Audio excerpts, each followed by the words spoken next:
Soc de Pascuala García Martínez i soc professora en la Facultat de Física, soc catedràtica d'universitat. El meu dia a dia en la meva recerca és estudiar sistemes òptics basats en difracció i en polarització. En concret, portem anys que estudiem les pantalles de cristall líquids i el seu comportament respecte a la polarització. Utilitzem aquestes pantalles per implementar i per conformar i formar feixos que poden il·luminar determinades coses, variant la polarització. I quines coses il·luminem? Doncs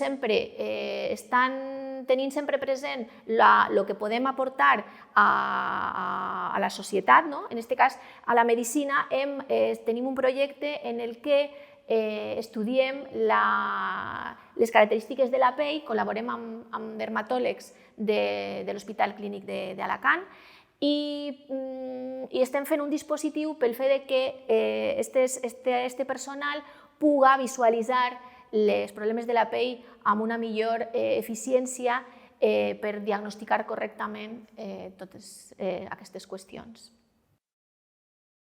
El que una veu quan comença des que és xiqueteta és que arribes ací i tens moltes companyes en classe, de fet érem un terç en la facultat quan estudiàvem, però després quan vas quedant-te jo era l'única, sempre he sigut l'única dona en el meu grup d'investigació, sempre. Aquesta solitud te fa que no penses que n'hi ha biaixos, penses que no has passat per, en fi, que tot és igualitari.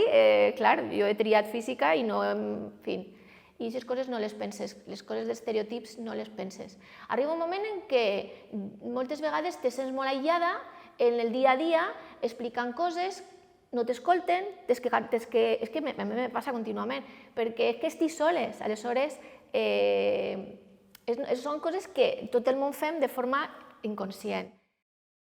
I me vaig unir a l'Associació de Dones Investigadores i Tecnòlogues en el 2002, jo vaig ser una de les primeres que estaven a MIT.